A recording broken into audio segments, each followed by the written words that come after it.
y'all. Welcome back to the Levrage Podcast, powered by the Next 400 Bound.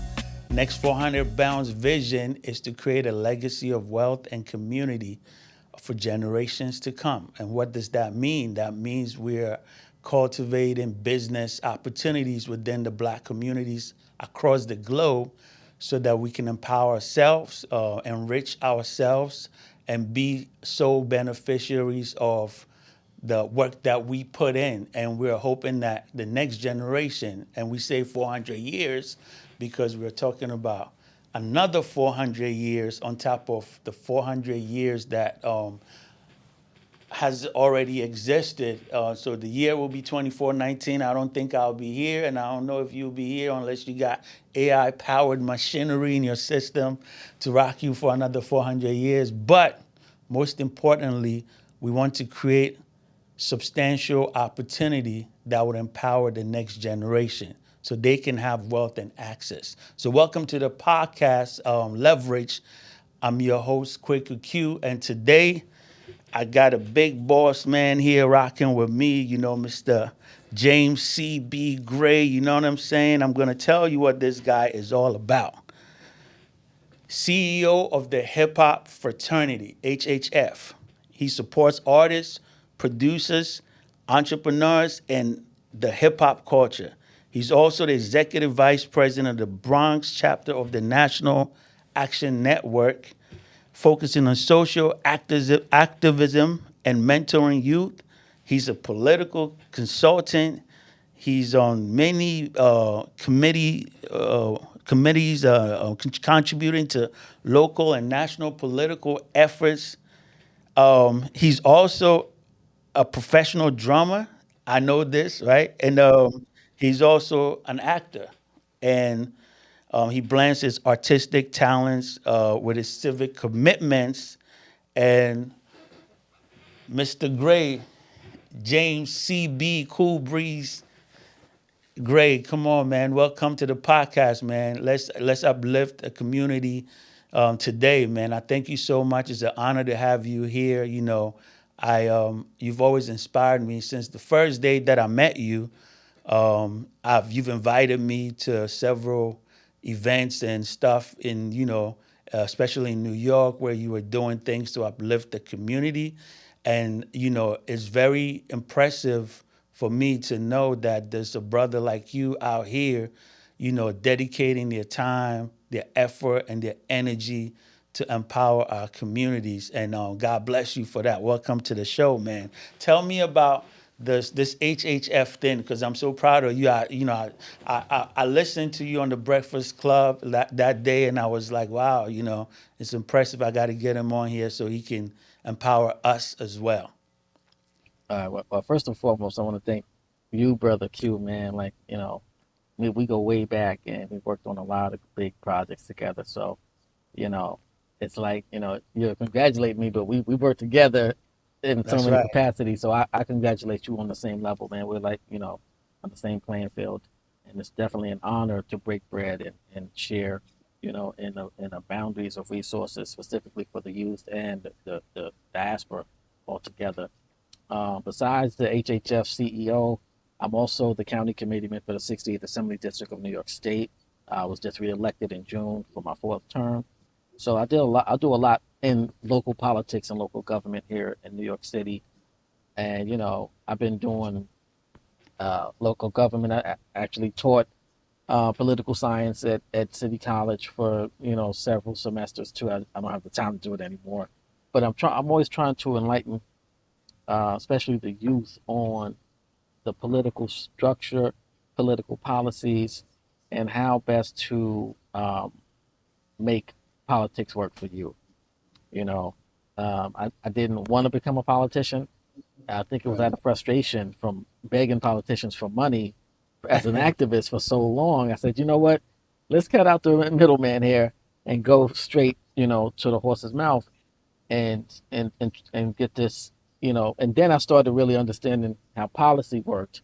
And then, I've been behind about 15 different major policies that have been passed, enacted into law. And, we got a long way to go, but The infrastructure, is already started. And the reason I'm really talking about politics right now is because we just launched the Hip Hop Fraternity Political Action Committee. Oh You, wow. Hmm. and but a lot of people don't understand how the power works in the leverage boundary on that side. So normally what happens is you got a politician that's in office or that's coming into office or being reelected. And what happens is you got the Jewish demographic and then you got the LGBT demographic, and they're both coming to this politician with Hmm. bags full of money. So the Mm. black to the crazy, look, yo, listen, y'all gonna have to step to the side for a minute while I focus on these guys who are bringing me money. Okay, I love y'all. We're gonna get back around to y'all. Whatever scraps are Wow. left over, y'all got it. Always No, the bottom of the barrel, huh? yeah, and this is how it happens. So for so long, I'm like, yo, why do we keep end up in this situation? Then I realized we're not bringing any money to these candidates on a substantial level. Now, you do have Absolutely. the unions and you do have certain groups that benefit directly because they come directly to the politicians. But what they don't do, they don't say, "Yo, listen, come over here with us so we can work together to bring this bag Hmm. in here and share collective resources." That's what Hmm. they don't do. Hmm. And there's some people that I know that understand how it works, and they go to the politicians themselves. And these are Okay. black people who could be pooling resources together in order to help other, lower level demographics. They don't do that. So I'm like, you know what? This is a great opportunity for me to not only set the standard, but also rectify, man, so much that has been done wrong in the hip hop community in itself. Community. You know what I'm saying? Because, like I said, we're Right. celebrating 51 years of hip hop, but we're Right. also celebrating 51 years of being ripped off as well, like That's on a big. That's major huge. scale. Just the That's fact that I huge. could tell you that I'm one of the few, if not the only, organization in the United States that's teaching hip hop artists about publishing, royalties, distribution, and entertainment law, that means that everybody else is actually involved on a level of ripping these guys off. So I have a question. So when you join it's a membership thing, right? Or it's just informative where you could just follow. Well, we have over 10,000 members right now. Okay. You know, so So, it is a what are some of membership, the although we're not charging membership dues right now. membership? Okay. You know what I'm Okay. saying? Right now. So You what know, are the benefits? So what's the mission? The mission is to empower, educate, yeah. and Okay, so okay. I'm gonna give you the foundations, and all of that comes together. All right. So Ice T, major Mm-hmm. rapper, major actor. Mm-hmm. Ice T and Pimpin' Ken, Mm-hmm. they're like best friends. Okay. Pimpin' Ken is the one that founded the Hip Hop Fraternity, Okay. and he brought me in, and that's how I'm here now. Mm-hmm. But see, Pimpin' Ken always wanted to revisit the Rhyme Syndicate, which is and it was a platform that Ice T started back in the '80s. So when you Okay. think about the word syndicate, Mm-hmm. syndicate refers to organized crime or the mafia, right? Right.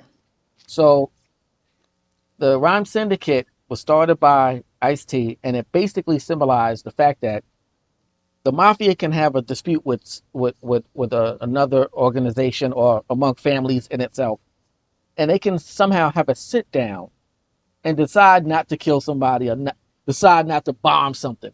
Right. They can resolve an issue in an organized manner.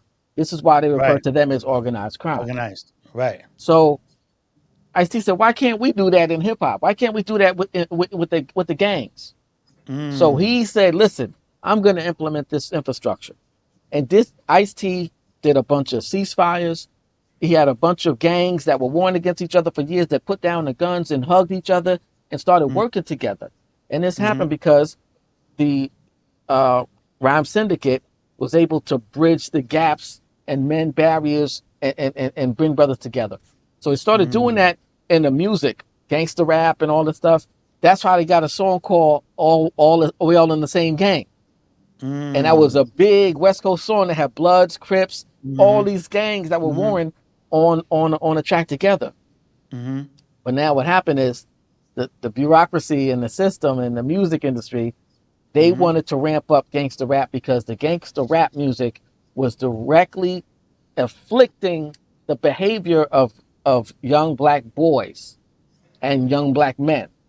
Mhm. So if you understand, these guys, and this also perpetuated uh, the prison industrial complex with the privatized Mhm. prison system. You see what I'm Mhm. saying? So Mhm. they said, hold Mhm. on, you guys control the narrative.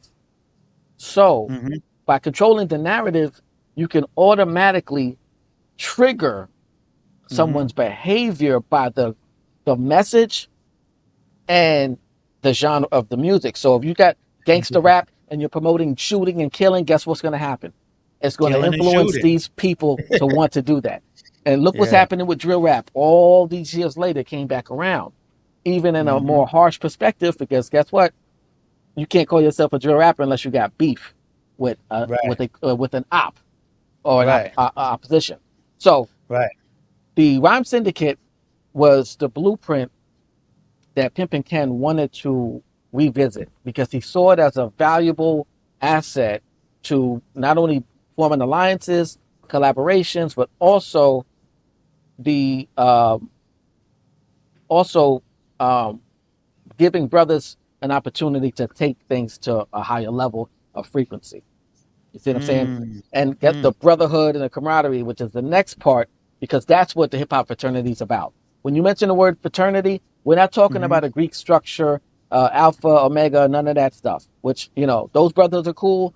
But the word fraternity basically symbolizes the fact that we are brothers and sisters in camaraderie, working together to build on a higher level of understanding. Okay, Wow. This is and crazy. and then we incorporate the music side of it where we're teaching a curriculum that's enlightening these hip hop artists about the business side of the music industry. You see what I'm saying? So Mhm. with all that Mhm. together, that's the Mhm. basis. Now we have, our slogan is our culture, our call. You see what I'm saying?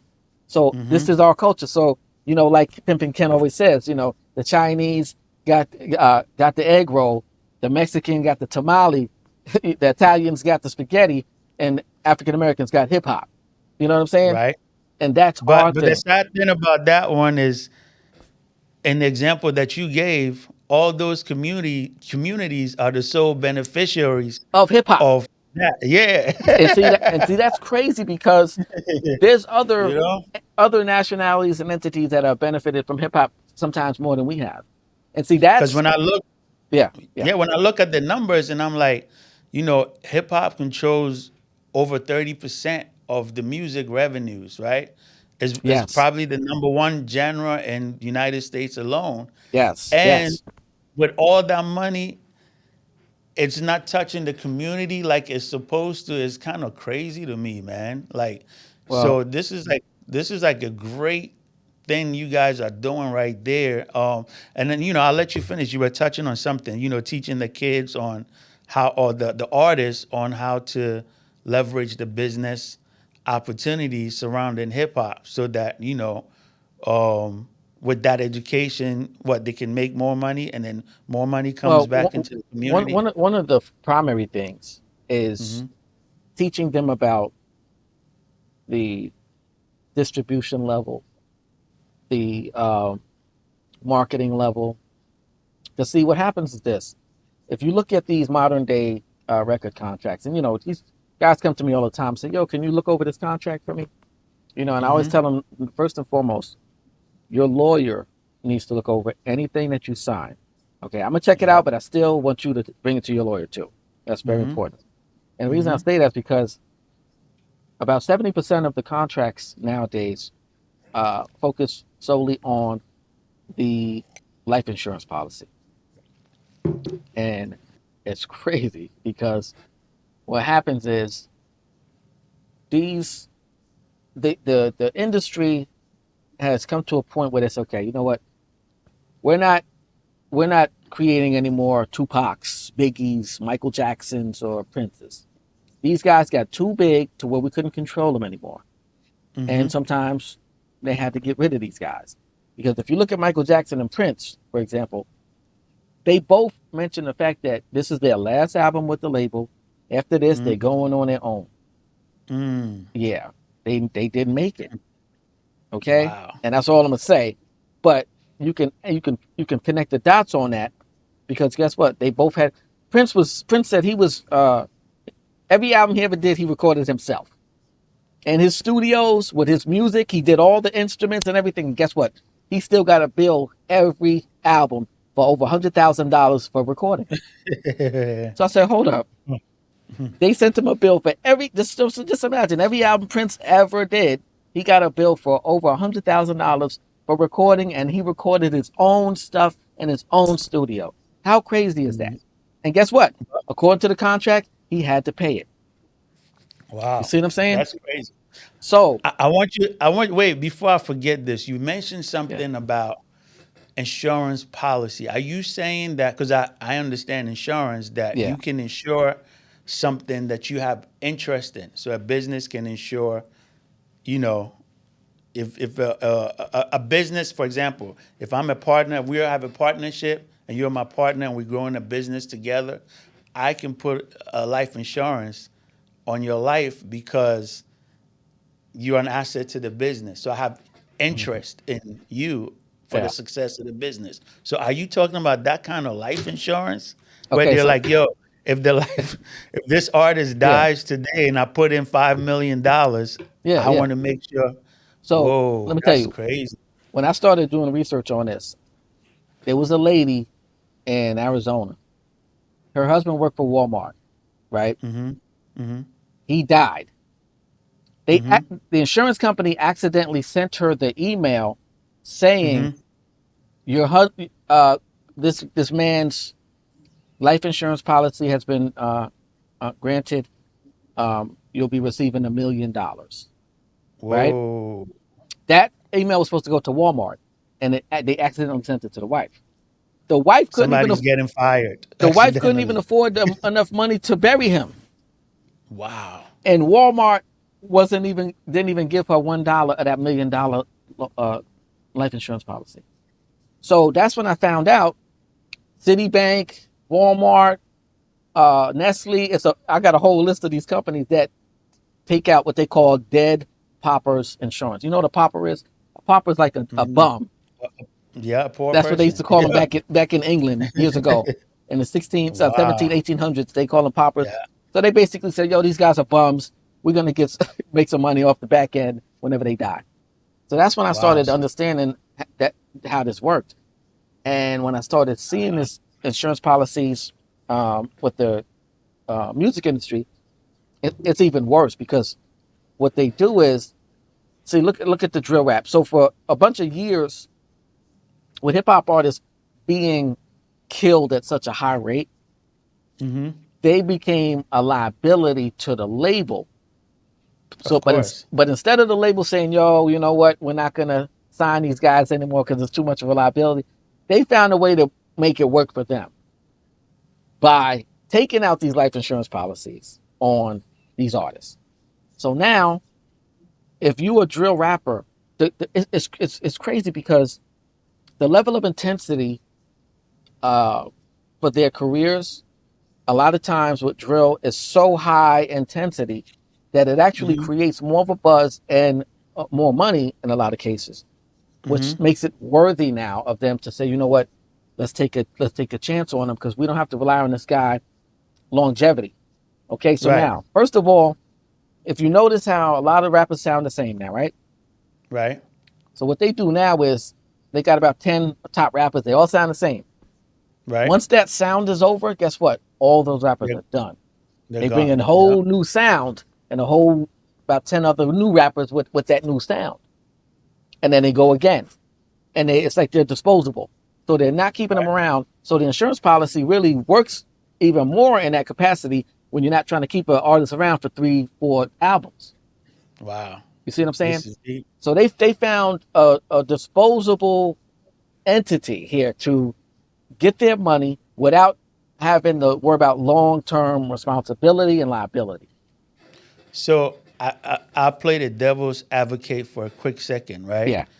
So is it completely wrong that for the sake of business purposes, if I'm running a business, I'm the owner of the record label, Mm-hmm. and I pumped $10 million into it. Well, that's probably too much money. I put $1 million into an artist.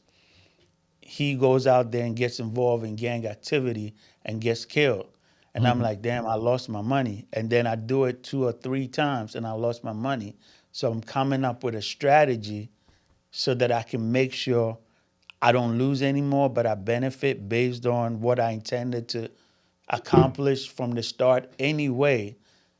Would that be completely wrong? What are we shifting the responsibility solely on the industry? I get what you're saying. Or are we saying that we as a community also need to take responsibility to become aware of these systems in place so we don't fall trapped to that? Okay, that's a good question. Mm-hmm. And number one, as a businessman, Mm-hmm. I think that everybody has the right to protect their investment. Right. That's number one. Mm-hmm. Number two, the first time I mentioned a hip hop pension plan, they Mm-hmm. laughed at me. They said, "Yeah, hip hop artists don't live long enough to get a pension. What are you talking about?" Wow.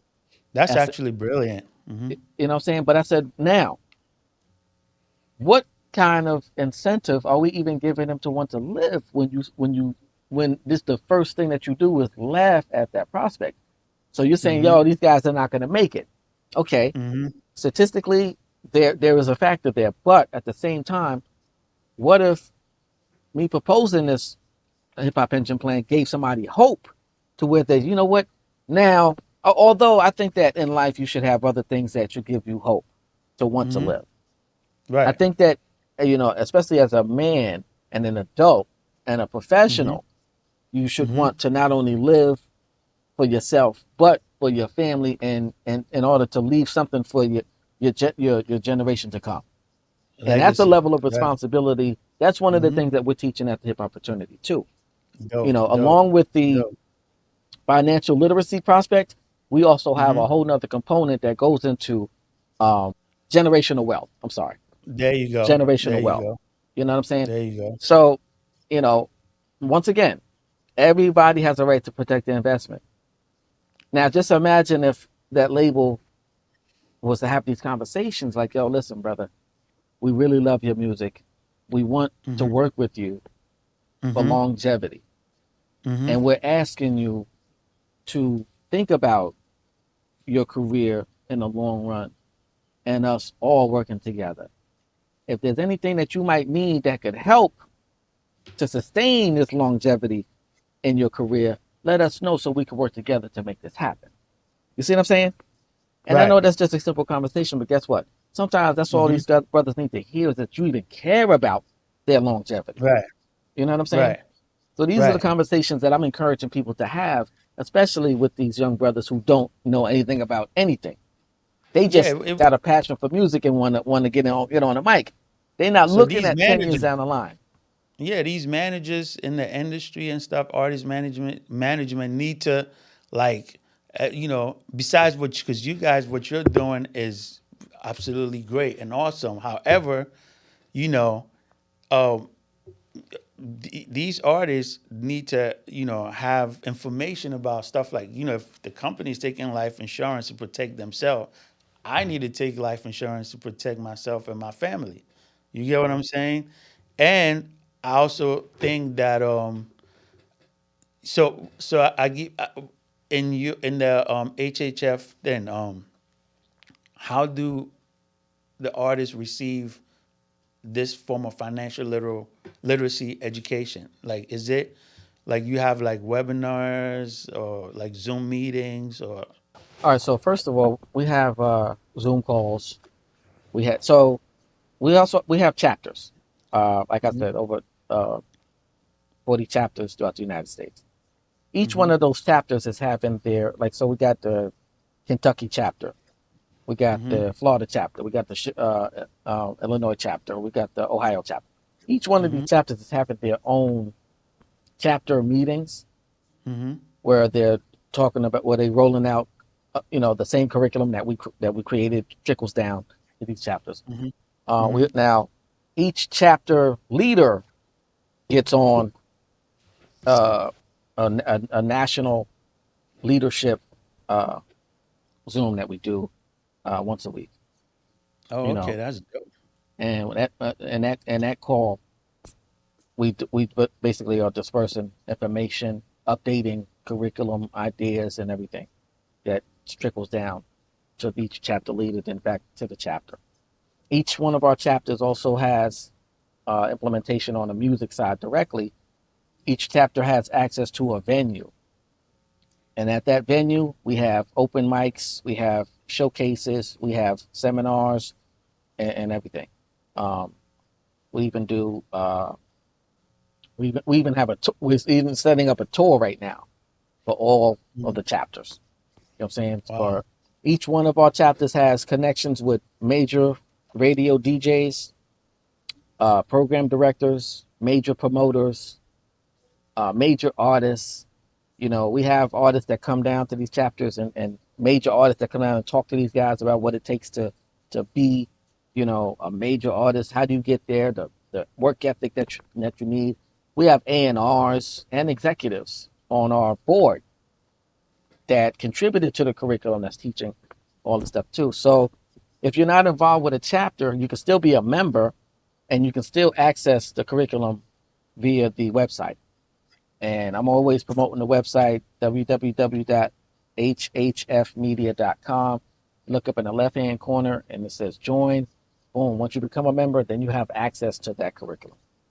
Okay. So, www.hhfmedia.com. And you can join. It's free to join. And you just look at the website. We got HHF Media, HHF Clothing Line, HHF Podcast, HHF Magazine. I mean, we got like so much just on the website and connected, to the website. It's crazy. yeah, so I'll touch on something. You mentioned earlier about the importance of artists, getting a lawyer to look over the contract, even if they have a trusted person in their circle to look at them, which is great because you want to make sure there's nothing sneaky in there in the disclaimer somewhere that's going to put you in jeopardy. I also think that one of the things that artists fail at doing is also getting an accountant on board because you know you you get a royalty check.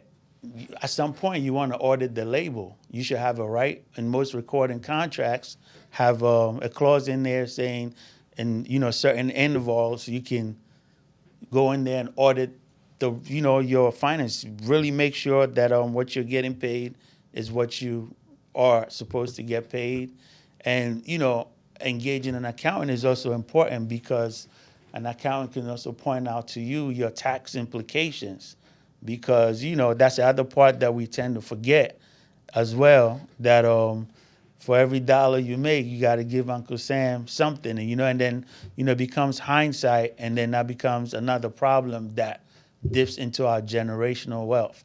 So, with everything you said is awesome. If you're watching this podcast and you're a hip hop artist, you'd be a fool to not join this movement right here. What is like great education, great information? Because at the end of the day, as an artist, your goal is not just to contribute to the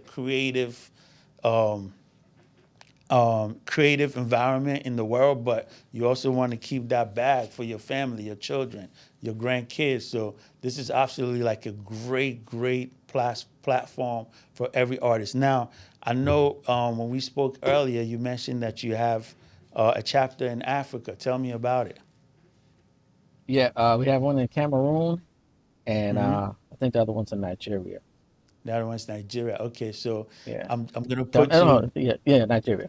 Because we Yeah, I'm talking gonna about put. Ghana, right? Yeah, I'm about to put you. Yeah, Yeah, you yeah. got to get that chapter rolling in Ghana, man. No, listen, So you could do it. You could head it up, man. yeah, we'll facilitate that conversation because there's a lot of hip hoppers in Ghana, man, that also need to, leverage this opportunity to jump into the international game. You know what I mean? But what are some of the challenges that you're facing here before we jump into the next thing?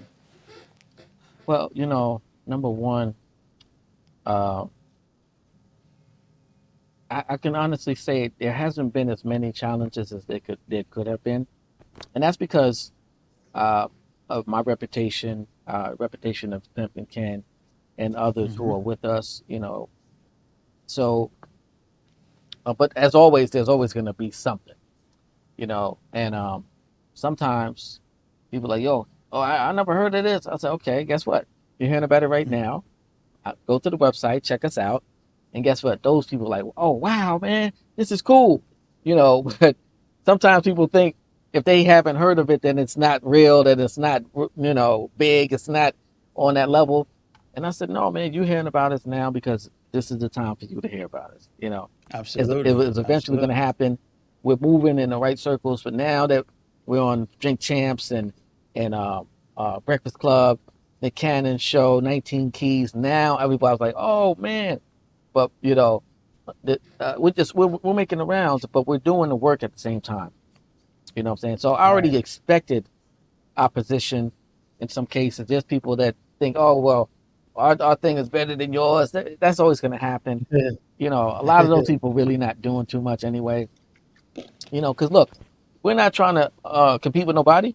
We're trying to make Right. alliances. We're looking for other organizations that are like-minded to collaborate with. Like, we have a big thing right now with Hip Hop Fraternity has just been selected by the Kamala Harris administration, to join forces with her initiative to end gun and gang violence through hip hop. Okay, that came Mm. because of our affiliation with organizations like Street Corner Resources and Celebrities Against Hip Hop. I mean, sorry, Celebrities Against Gun Violence. Gun violence. Miss Okay. Asha Castleberry Hernandez, good friend of mine. She's also the Hip Hop Fraternity Veterans Affairs Chair, and she's the CEO of the Celebrities Against Gun Violence organization. We also partner with Street Corner Resources, Dr. Aisha Sekou, who's Mm-hmm. I've been with her since day one. I'm also the board chair of her organization, which is the number one anti-gun violence organization in New York City. Mm-hmm. We have the biggest contract out of the mayor's office for cure violence as well. So these collaborations go hand in hand, in order to do better things. Not to just say, okay, we hanging out. We no, this is implementation going on here. There's also legislation behind a lot of this stuff too. So with Mm-hmm. Kamala Harris launched the initiative to end gun and gang violence through hip hop, she was looking for hip hop organizations and anti-gun violence organizations to come on board. Just so happens that I'm the CEO of the Hip Hop Fraternity and the board chair of the anti-gun violence organization, and I was the perfect person to kind of blend those two and collaborate and come on board with the White House for this initiative. So we just sent our youngest hip hop fraternity member to the White House to speak about gun violence. It's an Mm. amazing young kid. His name is King Moore, and he's Mm-hmm. he's a, he's a dynamic artist that's making his way to the top. But they had Fat Joe, Styles P, all these major rappers Mm-hmm. at the White House, and then this young kid walks up and gets on the mic, and they said, "Wow, this guy's amazing," and that was our guy, King Moore, Wow. and we're very proud of him. And that's just one piece of it. We have so many different components that it's just amazing what's happening, and everything is coming together perfectly. And Wow. once That's again, great. Ken Mm-hmm. Ivy, is like the driving force, and he's the one that brought me into this whole thing, and it's been Mm-hmm. harmonious ever since. So, here at the leverage, we focus on talking about shifting from individual ambition to collective wealth creation. You know, um, earlier on in this conversation, we were talking about other communities and how they come together and make things happen for their communities, and that's part of the mission of the next 400, hence the reason for this podcast. So I want to know your thoughts about community wealth building. Like, what are some, because I know you're heavily involved in the community. So in my mind, if you have a organization or a community of artists, hip hop, and that community starts doing the right things with their money, and individually, right? Each artist is doing their thing. They got the information. They're doing it. They're making money. How can they go into this collective wealth creating process? For example, me in the line of the work that I do, I deal with different communities. As an accountant, and I also see how um, certain people will come to my business from different communities, and there'll be like 10 partners. They came together, put some money together, and they bought a building, and they now sold the building for a crazy amount of money, and they have to now figure out their taxes and stuff like that. And every time I see these things happen, I think about our community. I'm like, man, anytime you see somebody come here with a sale or a profit or something, it's just them by themselves. Every time, you see somebody doing well, it's just them by themselves. So this idea of generational wealth, and us thinking that we can start doing collective things so that we can catch up, play catch up, because we're always set back, right? As a community, what are your thoughts on that? And like, how can you bring that into this equation? Is this a realistic thing to be like, hey, you 4 or 5 drill artists or artists right here, we have this great opportunity to invest in a community somewhere in another state in America. These are the financial prospects of that investment. If everybody chip in 100, you just made $2 million this year. If you chip in 100, and he does this, he puts in 100, you put in 100, that's 500,000 or whatever it is. Y'all can go into this investment and sit on it for 10 years, and these are the projections. Y'all might make $5 million to split, rather than going to buy Range Rovers and Rolls Royces and Bentleys. How do you foresee things like this happening collectively? Okay. First of all, the wealth building mechanics Mm-hmm. in the group prospect Mm-hmm. in a lot of black communities is not real. Okay. And that's just a hardcore truth. The crab in the barrel syndrome, you got to look at the Willie Lynch syndrome and other syndromes that have affected us as a people over time. So we're looking at financial trauma here. Mm-hmm. And I Mm-hmm. know a lot of people don't might not have No, you heard gotta keep it real. We that keeping it that, real. that Yeah. term, but Mm-hmm. financial trauma is real and It's it real. Of affects course. minority communities drastically. So even if you have someone like yourself who's a financial expert, I could say, Mm-hmm. that's trying to give them an idea and a strategy of wealth building, Mm-hmm. they could still say, you know what, I don't trust none of these guys. I'm going to do my own thing. And now we got a Right. trust factor too that, stems from trauma, once again, Mm-hmm. or a lot of times uh, not really knowing how these systems work. Right. You know what I'm saying? So you got a Right. lot of people who are moving around in circles of wealth and not even penetrating at any point in time because they Mm-hmm. don't understand how these systems work. Okay. Right. Um, every once in a while, you get somebody who wants to understand. Like, let me give you a perfect example. There's a kid named, they call him Wall Street, right? Mm-hmm. He's in San Quentin prison. This guy been Okay. in prison for like 20 years. Mm-hmm. Somehow, Warren Buffett went to go see this guy one day. Mm-hmm. And then a bunch of NBA players came to see him. Then a bunch of Mm-hmm. investors and Wall Street tycoons came to see him. So they said, yo, who is this Wall Street guy? Somebody called me and said, yo, man, you got a brother in San Quentin prison? And this is the first time I heard of him. I said, no, I don't have no brother in prison. He said, man, this guy look like you. He sound like you. I said, are you serious? So I started doing research and I found Sway went to San Quentin prison to interview this guy. Right? Now, check this out. This kid never went to school. He ended up murdering somebody, trying to Mm. hustle somebody and make some money, and got caught up in a situation, and somebody got Mm-hmm. killed. They gave him Mm-hmm. life in prison. For the first 5 years, he realized he didn't know how to read that well. His Okay. his uh his cellmate was an older guy, and he would read the newspaper every morning, and he would say, "See this right here? This is how white people make all the money." And he was pointing to the stock exchange, Mm-hmm. and Mm-hmm. he would always look at that segment of the newspaper, but he didn't know what it was. He couldn't really read it. He didn't understand it. So eventually, his cellmate ended up getting out of prison. But every Okay. day, this kid would still get the newspaper and still try to decipher and try to figure it out. And then he started, getting better with reading and reading books about stocks, The and stocks. somehow he came up with a formula Mm-hmm. that ended up working. The thing As was, usual.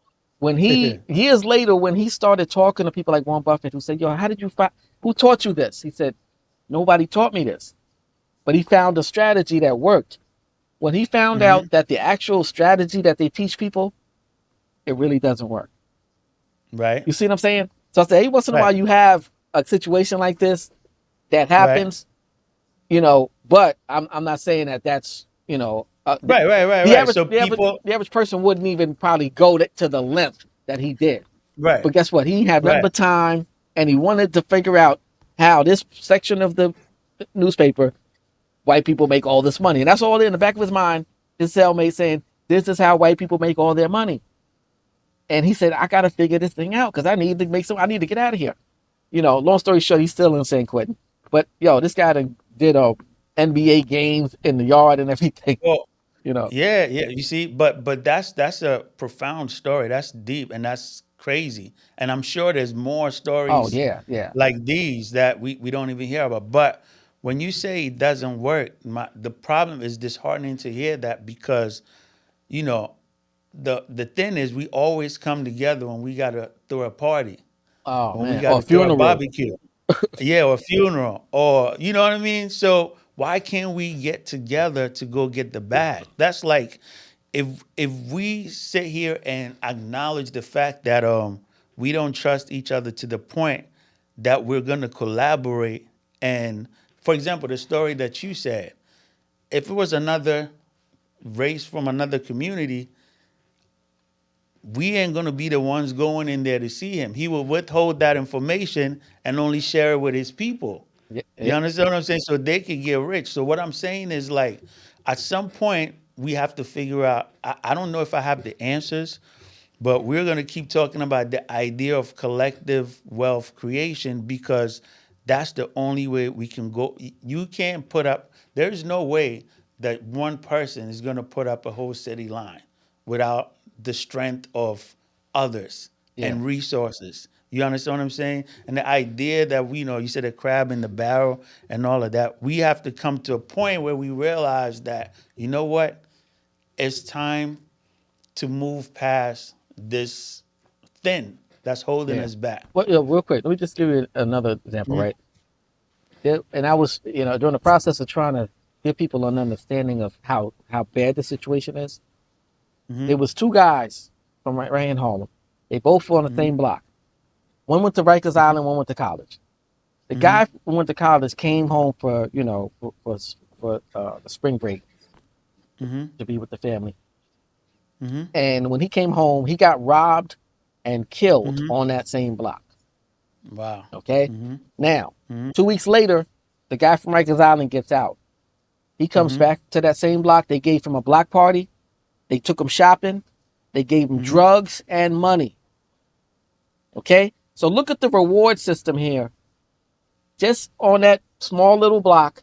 But the dynamics of two, one who wanted to succeed and get out of that hood, and the other one who just embedded himself even more into that, criminal mind frame of Right. activity.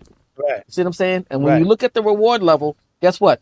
He's more glorified. Those young boys are Yeah. saying, man, listen, I don't want to be like him. I want to be like him. And guess what's happening now? Even worse than all of that I just said is that actually depicts the new version of what they call phasing over from boyhood to manhood. Mm. Okay, you remember back in the days, Mhm. you had to go out in the Mhm. woods and kill a lion and bring them back. And our society now, it's shifted to now. So, because you got to understand, at that point, before you went through that ritual to prove Mhm. that you were a man now, none of the Mhm. girls could talk to you. You could never get married. You'd be outcasted from the village and all this stuff. You know what Mhm. I'm saying? Mhm. Um, but now the new identity for phasing over from boyhood to manhood is either going to jail or getting shot. If you survive one of those two things, now you got your stripes and you're a man now. You know what I'm saying? So the college thing, it doesn't even matter no more. Matter of fact, oh, you going to college? Oh, he's gay. He's a sucker. You know what I'm saying? And that's one Wow. thing that really kills us when you look at it like that. You know, so we're encouraging these brothers and sisters, man, to. Oh, matter of fact, I got a brother that you got to interview. His name is Terrell Brown. This guy Okay. manages $1 billion hedge fund right now.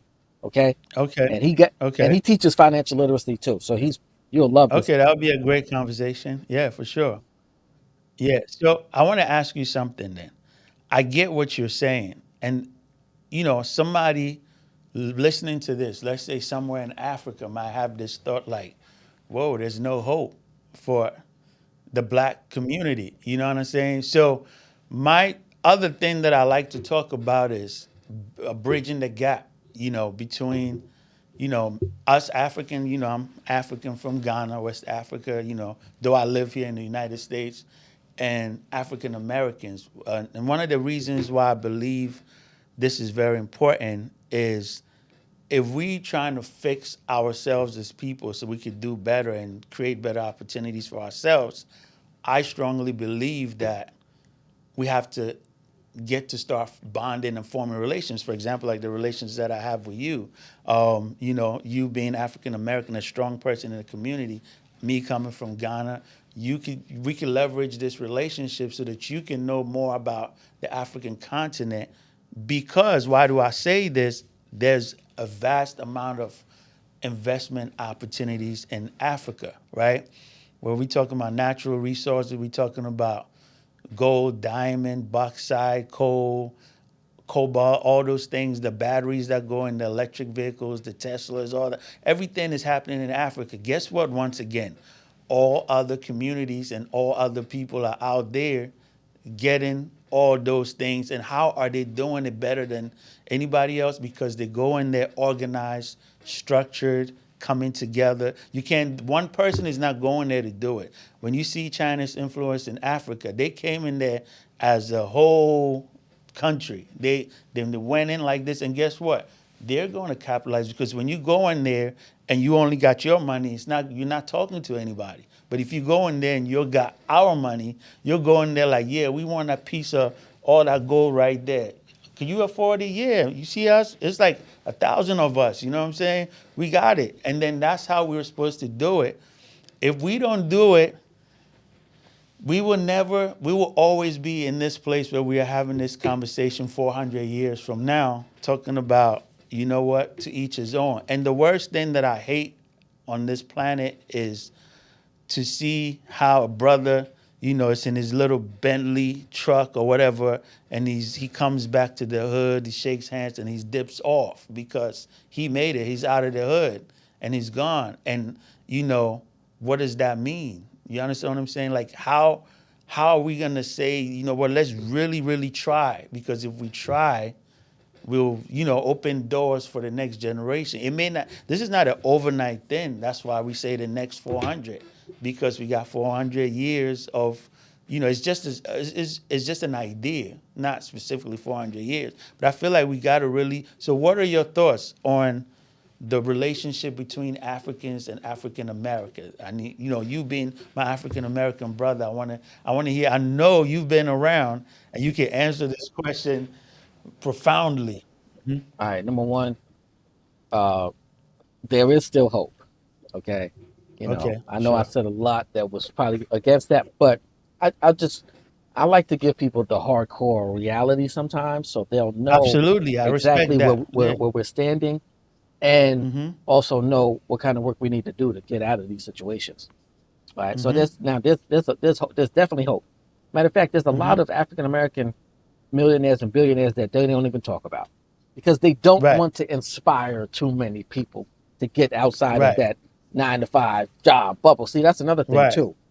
They can't Right. inspire you too much because then you say, hold on, why am I down here making peanuts if I could do this? If I could do Right. this. So they still Right. need that workforce, and they still always gonna want to have, Oh, okay. I keep you got you. down here working at slave, which is, and there's some really good jobs down there too. Don't get me wrong, but Right. they're not going to show you too much. Just like they're not going to show you Africans and African Americans working together either. Right. We just have to get to work and make it happen. We can't even rely on any of these systems to give us money to collaborate or bring us together. No, we got to just start making it happen. Just like That's me why and we you work doing this. together, That's why we doing that this. was that Yeah. was organic, and that's just the way it got to Mm-hmm. be. So, Mm-hmm. you're not going to see the promotion of us anyway. We have to even do that ourselves. But the we have to have a better understanding of how it works logistically and how to Mm-hmm. make it happen. So if you look at um, when Africans come over to America, you know, Mm-hmm. you'll see how they'll see how we're treated and say, okay, you know what, we don't want to confuse people or Right. deter people from even wanting to try, to work together. So at the end of the day, we have to really take the initiative to start the engagement and to, you know, have open Mm-hmm. arms too. You know what I'm saying? There's some people that might just have had one bad instance with, So I'm always encouraging people to, especially Africans and African Americans, to work together because you also can understand sometimes just the amount of entities that have created barriers between those two demographics. But that's life. That Yeah. automatically lets That's you life. know You that know. there's something there. Just like the whole voting thing. I read it to people, oh, I don't vote, I don't vote. I said, listen, do you think that people would have such a concentrated interest in taking away your right to vote or disenfranchising you in the voting process if it wasn't something that could benefit Mm-hmm. you or even others? You know what I'm saying? Nobody would be trying to stop something Exactly. that didn't mean anything, Mm-hmm. is what I'm saying. So just the fact that there are people and entities that are trying to stop us from working together lets you know that there's something big there. You know what I'm saying? Let alone the whole ancestral prospect of it. This is, Mm-hmm. our ancestors beating the drums again and trying to let us understand, like, yo, this is bigger than what y'all might, the issues that y'all might even have. For example, if you look at the performance of, speaking of music, the performance of Afro beats Mm-hmm. coming out of Africa, and it's all over the place, and is pretty much doing a lot of numbers. And I've been reading. I haven't fact checked it, but I've been reading that you know, the African artists are not really getting as much money from the revenues like they should. And once again, it's because we're always moving separately, separately. You know what I'm saying? Yeah. So my conversation is always going to remain the same, that I believe that we have to apply. I'm not saying, in order for us to be a community that collaborates on wealth creation, we individually got to do some of the things like yourself, you doing, empowering others on their individual financial literacy, like, good credit, understand how to use money, Yeah. budgeting, Yeah. all those things, right? And then once you get yourself together, you're supposed to now collaborate with your brother or your sister and say, hey, so now that I got this and you got that, let's start building something together. It doesn't always have to be a whole neighborhood coming together. But if two people can do it, three people can do it. If two people do it well and they get with two other people, that's four. If we multiply this 1,000,000 times, that's 4 million people coming together to create something phenomenal. And lastly, I do want to say this, that when we talk about the subject of slavery, I'm not an expert on it, but I know this much: our brothers and sisters were taken away from Africa to America. You gotta. I know this also, that obviously they took the stronger, the smartest, the most brilliant people here. That's why I see how brilliant my African American brothers and sisters are in America. Look what they've done. Like, there is no group of people that can be oppressed this much, that can be this successful in a matter of hundreds of years. That Yeah. means they're super smart, brilliant. You understand what I'm saying? Now look at what that look at. If we look at that context, then look at what happened in Africa. They took a lot of smart people, a lot of strong, motivated people out of the system and took them away. What did that leave us with? The old, the weak, right? To develop that place. Just, you understand what I'm saying? So what that means now is a gap came in between, that separation that now has to be repaired in order for us to really know what our true destiny is. And if voices like yours and mine don't come together to, sometimes you'll be amazed to know that you could go to a certain place in Africa today and a whole bunch of people have no idea there was such a thing called slavery that Wow. even ever happened. You understand what I'm saying? So Yeah. I'm not saying we should dwell on that misery. What I'm saying is it's time for the repairment of this thing, and we could do it. And if we do it spiritually, emotionally, and all that stuff is great. We go to parties, come together, form unions, and all that stuff. That's great. But to really, really do well, so that when it's time to buy a home, when it's time to build that business, you're not blocked, you're not set back because your finances and all of that. I still believe that we have to start engaging each other on the financial on the financial scale. So lastly, I don't want to. You and I, we're probably going to end up doing a bunch of these things over and over again because it's so much to unpack. But last thing I'm going to ask you, so what's if there's a young person watching you today, because my focus is to inspire the Gen Zs and that's watching this, happen to stumble on us having this conversation. What would you like to say to them as a political activist, as a leader, as a CEO of the HHF fraternity, as all the great things that you've done, or continue to do? What would you like to say to them? Well, one of the things I would definitely like to say is to um, cultivate your family leadership resource. That's number one. If you don't have a structured family leadership resource, then I encourage you to look for a mentor. I encourage you uh, to seek out people that you identify with that are leaders, that have great leadership qualities, and that have good foundations and platforms of encouragement and motivation. Because these are the kind of people that shape who you want to be and who are to become and represent our future. It's very unfortunate that every child doesn't have a leadership uh, platform in their family unit. So this is another thing that made me become a mentor and made me encourage other strong people and leaders to become mentors too.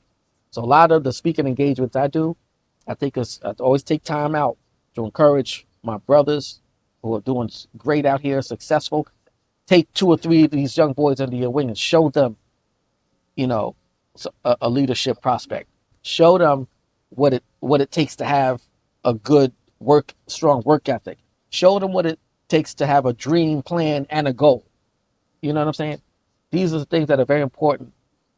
And it doesn't really come down to what exactly it is you do. You can apply leadership, professionalism, and strategy to anything and become successful. And this is work. Something that's so important. And it's something. It might sound basic, but it's real. It's logical because guess what? A lot of our young people don't have a dream plan or a goal and are not motivated to succeed in life, don't have the coping skills or the support system to sustain. So it is very important for these young people, even some of the older people who've been lost and fell through the cracks, you can still get Mhm. back in. It all depends on your peers, who you associate with. My grandmother used to tell me, "You show me your friends, and I'll show you who you are." You see what I'm saying? And Mhm. it works that same way in a bad way too. We also Mhm. encourage our people, our members of the hip hop fraternity, to think. Okay, Mhm. when I say Mhm. think, just imagine when when a young black boy pulls a gun and shoots somebody. Guess what? Mhm. He probably Mhm. didn't think about if he was able to handle 25 years in prison. And there's a Absolutely. lot of people in prison right now that wish that they would have thought about the consequences of their actions. Yep. You see There's it when people they're right getting now, sentenced. You're like, why are you crying now? yeah, there's people right now who made a decision as a teenager Mhm. that affected the entire life. You know what Mhm. I'm saying? I knew a guy, I used to do security years ago, and it was a cool job, but it wasn't my final destination. But there was a Right. guy that every day he said, "Man, I wish I could do this job, man. I wish I didn't have a felony so I could just work a security job." He said, "Every job I try to get, when they see I got a felony, they just, I can't." And it frustrated him so much that this guy eventually committed suicide. Wow. But guess what? He made the decision as a teenager that affected his entire life.